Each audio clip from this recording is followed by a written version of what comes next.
Namo Myoho Renge Kyo, Namo Myoho Renge Kyo, Namo Myoho Renge Kyo. Hi, everyone. Thanks for being here. Thank you for your practice. Thank you for your resolve.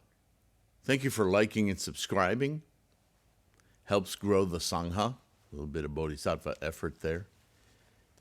And a special shout out, of course, to any of you who are buying either print books or ebooks on threefoldlotus.com, supporting donations through Patreon or directly to PayPal. You guys are amazing. Thank you. We are starting another letter, another Go Show, if you will, by Nichiren, in this collection that I put together called Nichiren On Karma. These, I think, are letters that describe either directly or indirectly the concept of karma in Buddhism through the scholarship of Nichiren to greatly help clarify our understanding of Shakyamuni's teachings with specificity, if I can get my mouth to work today, on the teachings of the Lotus method, if you will, for enlightenment. This is a little bit longer one, and it should be. The title is quite auspicious. This letter was written for a woman of advanced years, although we don't know exactly who. But we can tell just by knowing the recipient of this letter that this was Nichiren offering insights for just regular person, a Buddhist, a woman in medieval Japan who's seen some life. She's in advanced years, maybe thinking a lot about her lifespan and her approaching extinction, yeah. And Nichiren is going to speak to this lay person about the concepts of Buddhism.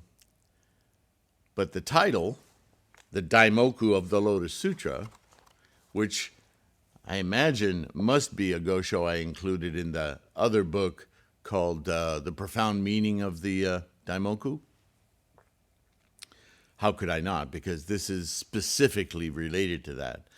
But in our discussion today, because of the context of this series and the book, we're going to relate the Daimoku to the concept of karma, right? So, Nichiren, follower of the great teacher Kompon, or Dengyo, Namo Myoho Renge Kyo. First thing he says, which is an interesting thing to note, because as I've discussed many times with you guys, when we're teaching other people, when we're assisting other people to get on this path to their enlightenment, what is the first thing we do? Chant. That's right. We chant to open that channel, get our GoHonzon mind ready to perceive and understand, to get deep, profound insights. Otherwise, we're just listening to words and telling stories, and the attitude and intent isn't fully engaged. So we always chant first just to open that door, right? So that then what we communicate isn't words, but ideas. So here we go. Question. Is it possible, without understanding the meaning of the Lotus Sutra, but merely by chanting the 5 or 7 characters of Namo Myoho Renge Kyo once a day, once a month, or simply once a year, or once a decade, or once in a lifetime, to avoid being drawn into trivial or serious actions, deleterious actions that stand in the way of our enlightenment, to escape falling into the 4 lower paths, right? Hell, hunger, animality, Not anger. What's the fourth one? Hell, hunger, animality. I can't think right now. And instead to eventually, that's key, reach the stage of non-regression. What does that mean, the stage of non-regression? That state of the Renge moment that you can no longer bury. Once you open that GoHonzon door, unless you betray it, of course, unless you actively work against it, if you open that door, it stays open until, in other words, you close it. But this is an interesting question that a lot of beginners have, right? But certainly, how many daimoku must we chant? Right? Is one enough? It's also the reason why when we meet somebody for the first time and they ask us about Buddhism, the first thing we do is introduce them to Namu Myoho Renge Kyo. Say it after me. It's critical to open, or some would say plant the seed, but to open that GoHonzon mind so that that sentient mind can then proceed with their karmic freight train. But when I opened, what's actually happening here, right? So this is an interesting thing for Nichiren to say, because, as you know, we're very big proponents of chanting every day, reciting every day. Nichiren has talked about this many times, because we don't just want to get a peek at our enlightenment.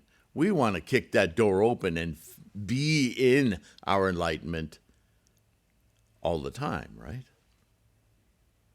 But what if, you introduce somebody? I was introduced to Namu Myoho Renge Kyo in my youth, and it didn't gel for me. But it made a difference because eventually I ran into it again. And again, very fortunate.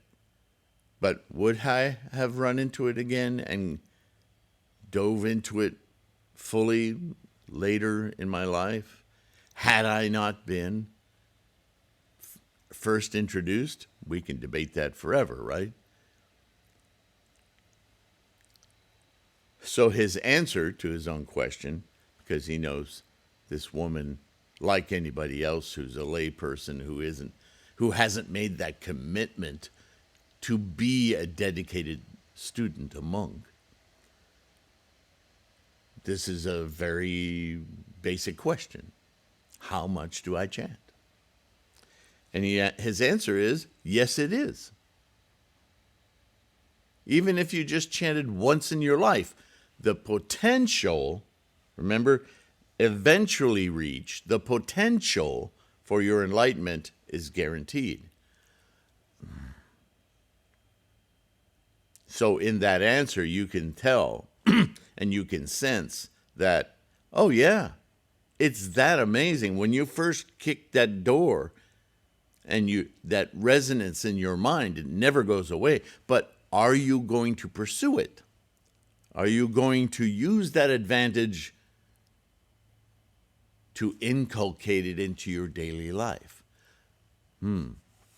So he's not going there yet.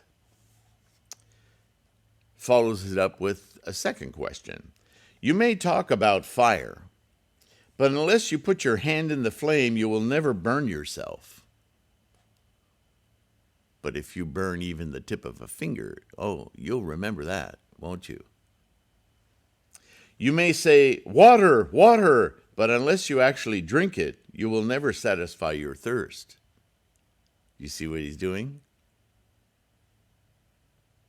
You can chant it once, and that will enlighten your mind to its potential. But does it quench your thirst? No, you have to get involved. You have to commit. Then how, just by chanting the daimoku of Namu Myoho Renge Kyo without understanding what it means, because that's the confounding thing, is what do those characters mean? What kind? Is it a magic spell? Is it this or that? And throughout the history of Buddhism, plenty of teachers were perfectly satisfied to call it a a mantra or a magic spell, right? The dharani. We've read about that in sutras, different schools of Buddhism. They seize upon that as a way to operate. But that's not what Shakyamuni meant. And that's not what Nichiren means either. This invocation is far broader and more profound than those kinds of samsaric devices.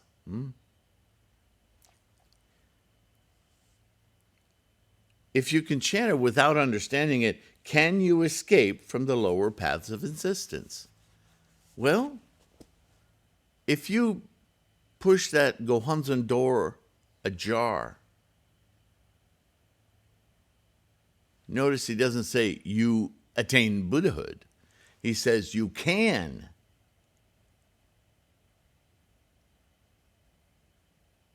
Because once that door is opened, well, it is opened. Sorry, something weird happened there. I lost some frames. My apologies. Anyway, can you escape from the lower path? Yes, the door is open. You know where to go now. But it's up to you to walk through it. Practice. Answer. They say that if you play a koto strung with a lion's sinews, then all the other kinds of strings will snap. And if you so much as hear the words picked plum, your mouth will begin to water. Right? The power of sound and words and ideas. Really, we're talking about attitude and intent, really. Even in everyday life, there are such wonders. So how much greater are the wonders of the Lotus Sutra, of Myoho Renge-kyo, of the engine of life, right?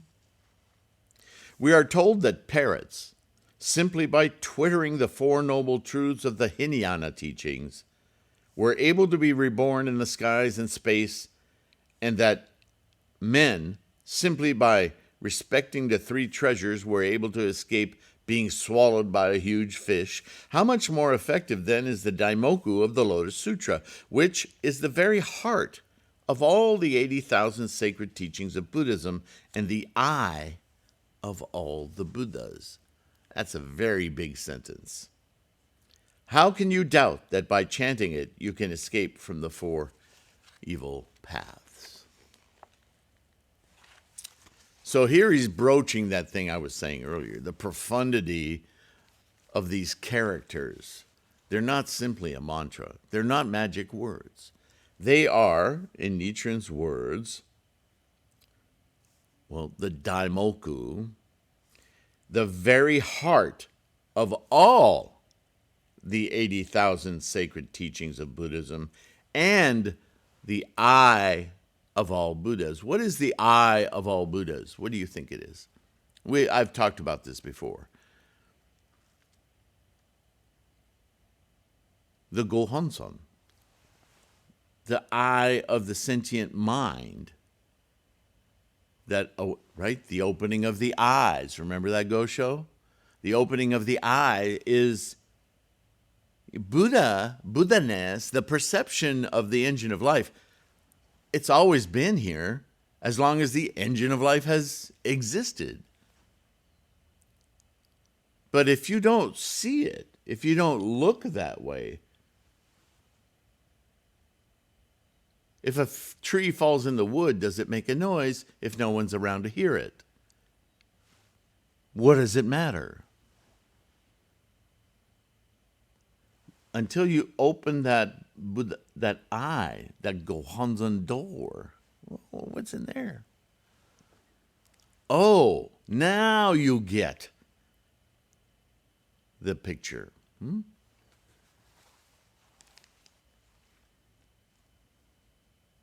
The Lotus Sutra, wherein the Buddha honestly discarded expedient means, in other words, he stopped teaching to the capacity of his students, and he simply taught his own path to enlightenment, the universal path to enlightenment, says that one can, quote, gain entry through strong resolve alone, end quote.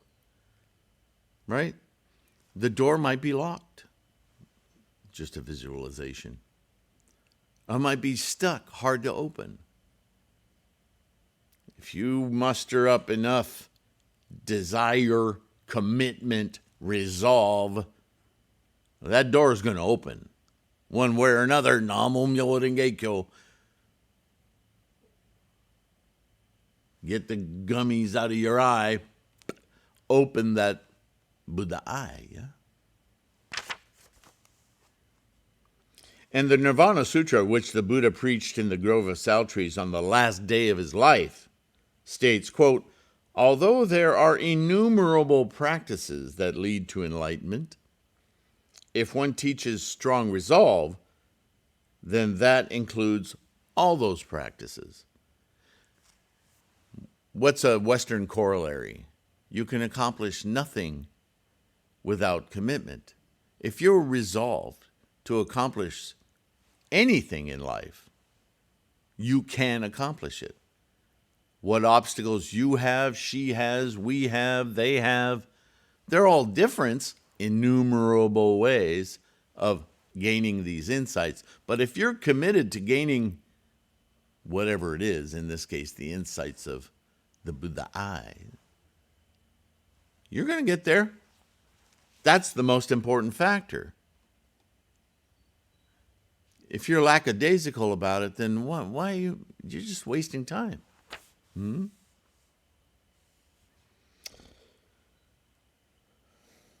Thus, strong resolve is the basic requirement for entering the way of the Buddha. Of course. In the 52 stages of Bodhisattva practice, referring to earlier teachings, the first 10 stages are all dealing with strong resolve. They're basic. And the first of these 10 stages is that of arousing pure, strong commitment. Where does your confidence come from? How can you have confidence if you're not committing to achieving it, right?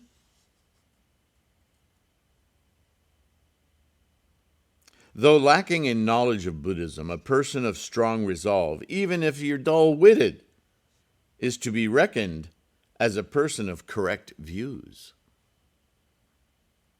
But even though one has some knowledge of Buddhism, if one is without strong resolve, then one is to be considered a slanderer and an ichantika, or a person of incorrigible disbelief.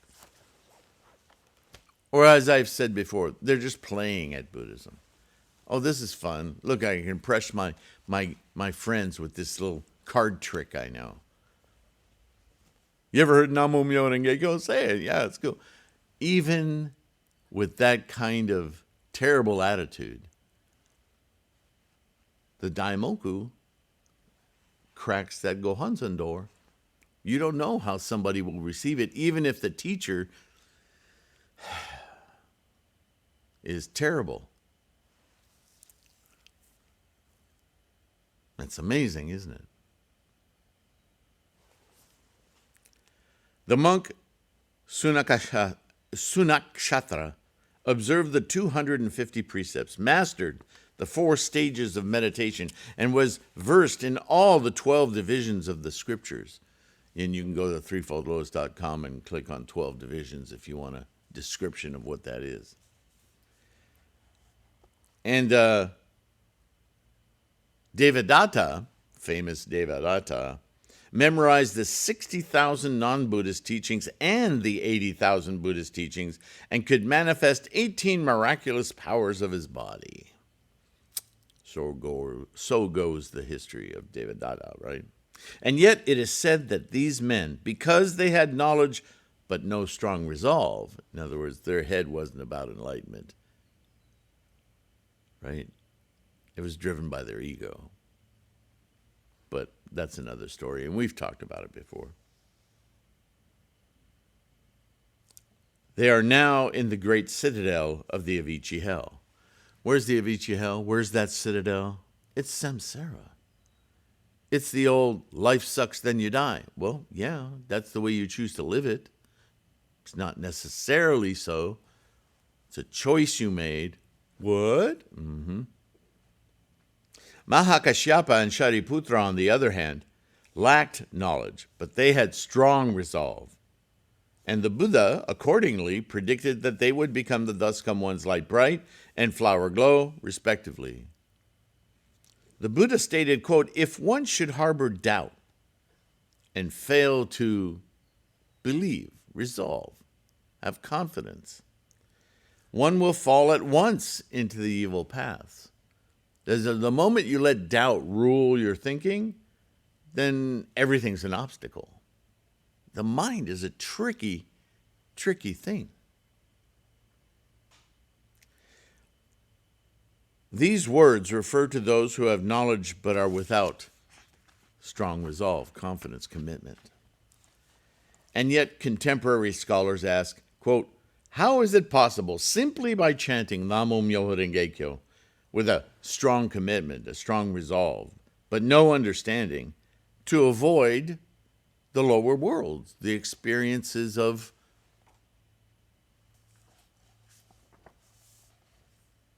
life, stress, anxiety?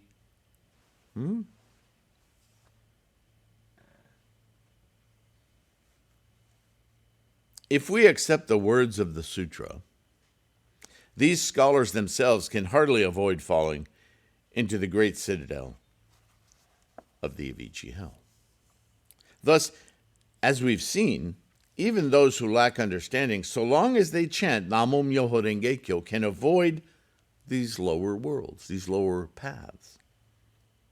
This is like lotus flowers, which turn as the sun does, though the lotus has no mind to direct it. Or like the plantain that grows with the rumbling of thunder, though this plant has no ears to hear it. Now, we are like the lotus or the plantain, and the daimoku of the Lotus Sutra is like the sun or the thunder. Interesting analogy, right? That even a plant knows. You ever notice if you have a house plant, for instance, that it starts to grow toward where the sunlight comes in the house? In fact, that's why we turn our plants from time to time, so they can shift directions. It's amazing, isn't it? The plant doesn't have a brain, not in the way you and I have a brain, right? Is it sentient? Does it go, oh, crap, the sun's coming from over there, let's go that way?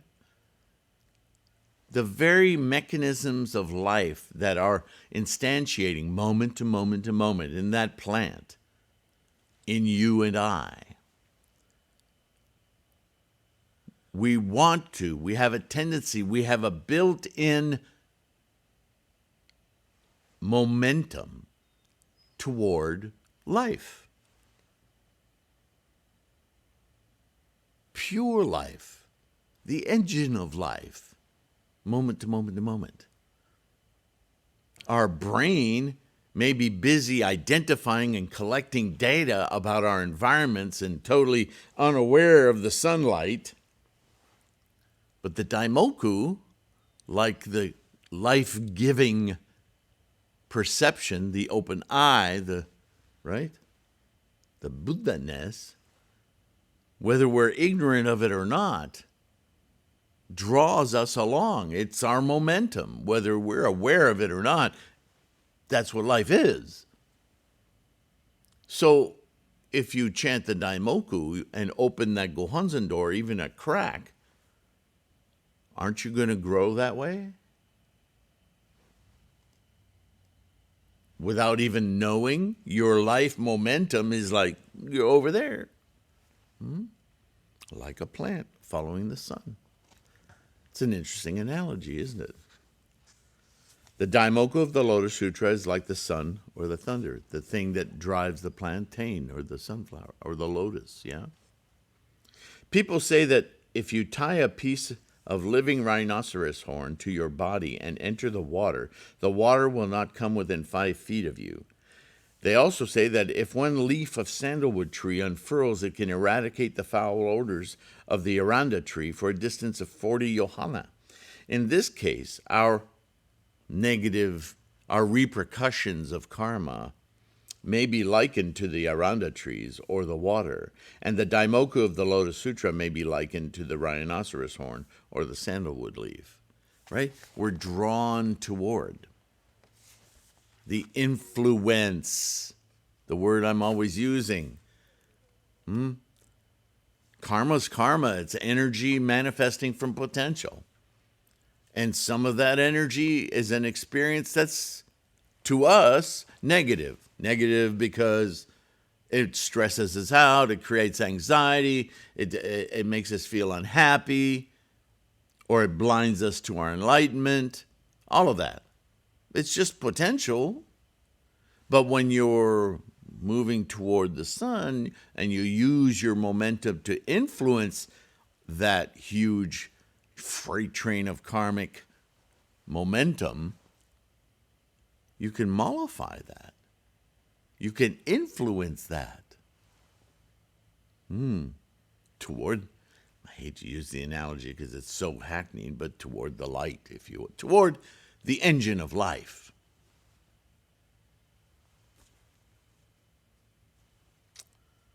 Diamonds are so hard that almost no substance will cut them, and yet they can be cut by a sheep's horn or a turtle's shell.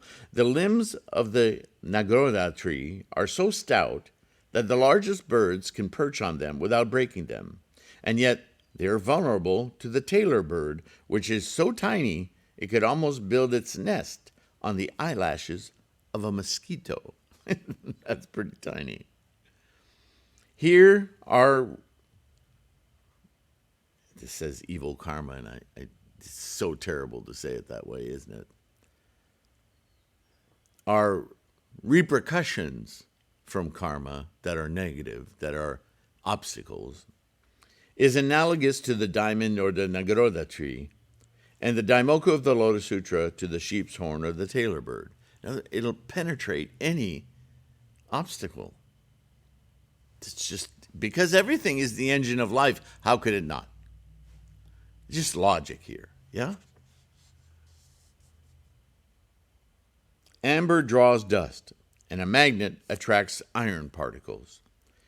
Here are repercussions of our obstacles of karma is like the dust or the iron, and the daimoku of the Lotus Sutra is like the amber or the magnet.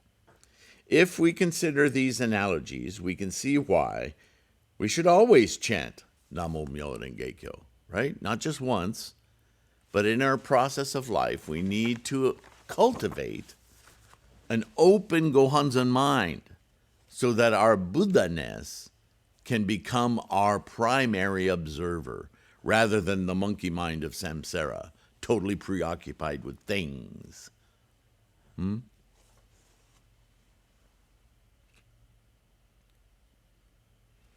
The first volume of the Lotus Sutra states, throughout incalculable, innumerable kalpas, it is rare that one may hear this law, that you may encounter the idea of the engine of life, to really understand the movings of the universe. Karma, right? And the fifth volume says, quote, as for this Lotus Sutra, throughout immeasurable numbers of lands, one cannot even hear its name. Still to this day, though you hear the term Buddhism a lot, and there's a lot of people talking about Buddhism, to hear it clearly, to understand clearly this self-manifesting attitude and intent, this all-piercing knowledge of moment-to-moment progression that is life happening, not commonly discussed. Why? Thus, it is an extremely rare thing to hear the name of the Lotus Sutra. Though the Buddha's Sushanta and many treasures made their appearance in the world, they did not utter so much as the name of the Lotus Sutra.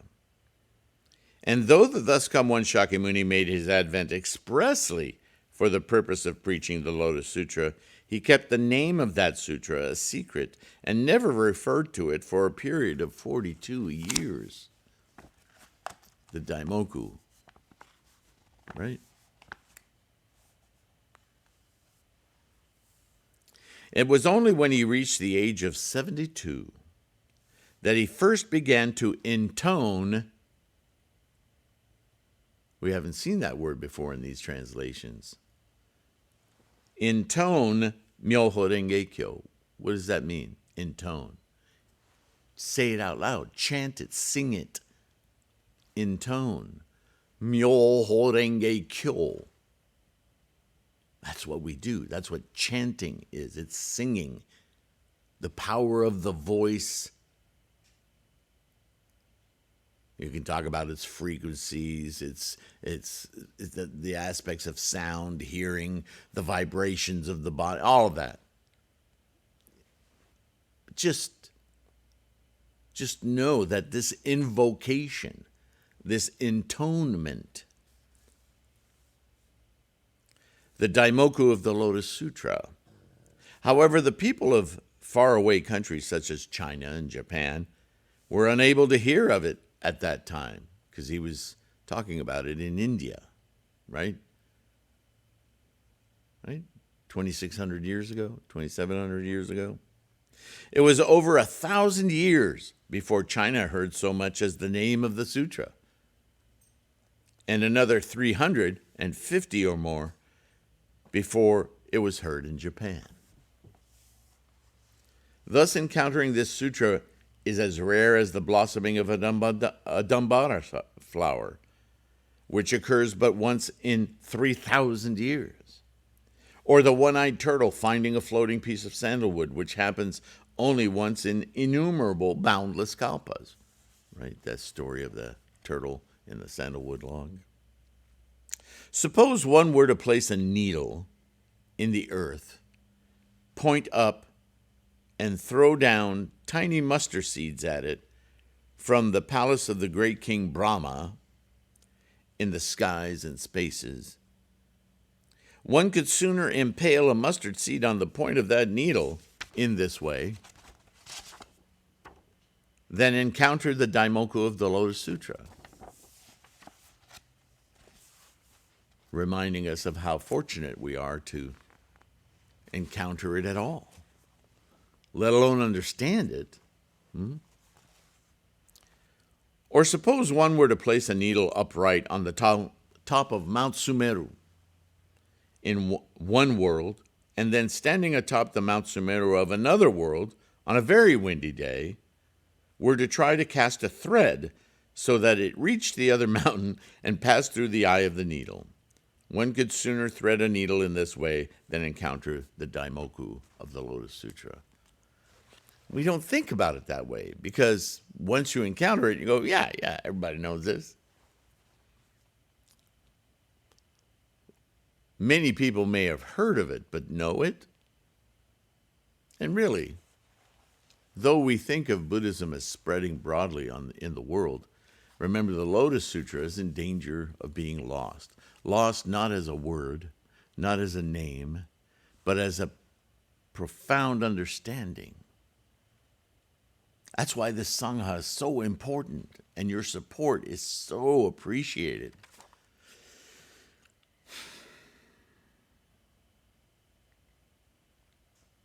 Therefore, when you chant the Daimoku of this sutra, you should be aware that it is a more joyful thing than for one who was born blind to gain sight and see one's father and mother, and a rarer thing than for a man who has been seized by a powerful enemy to be released and reunited with his wife and children.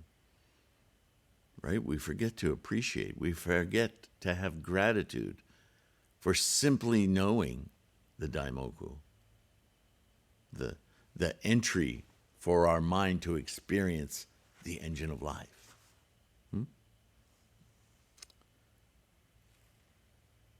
All right. Now we have a question. What passages of proof can be cited to show that one should chant only the Daimoku? That'll be the beginning of our next video. Okay?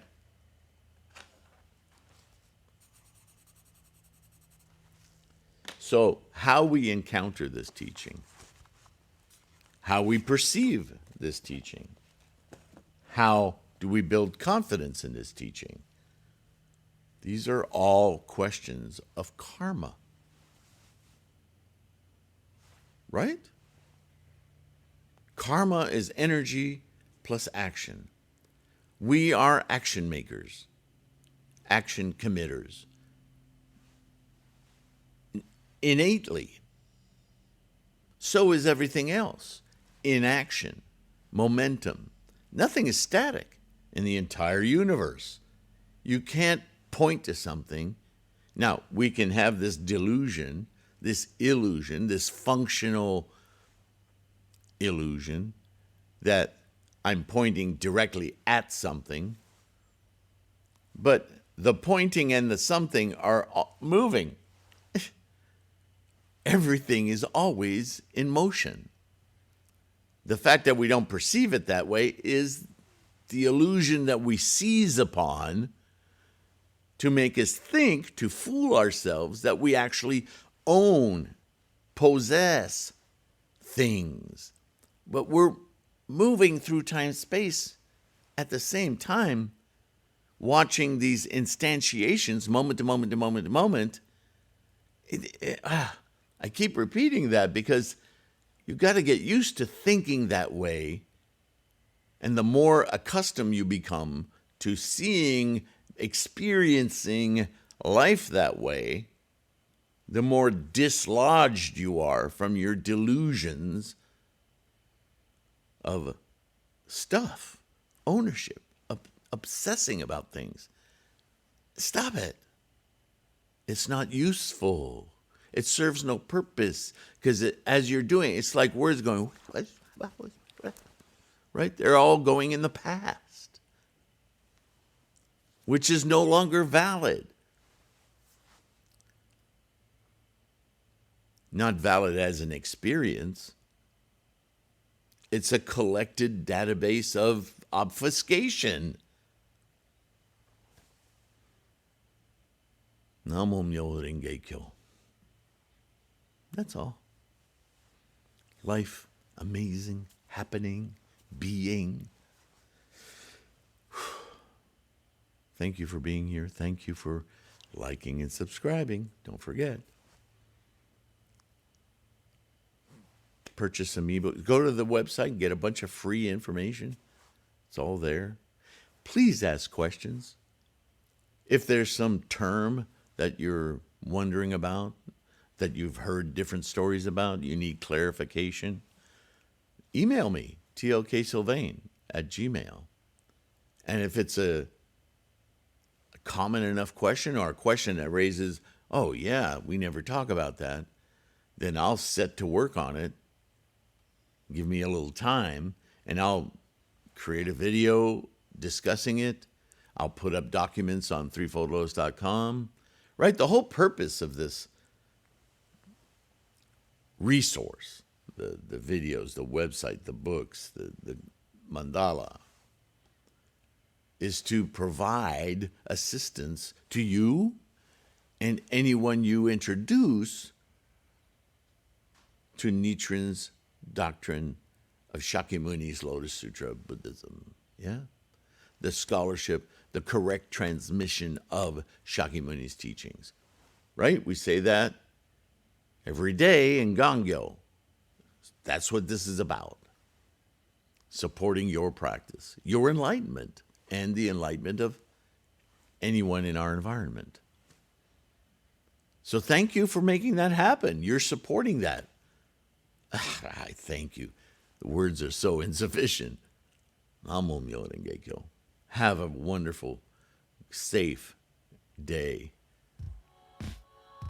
Take care of your health. Be kind. And I'll see you in the next one.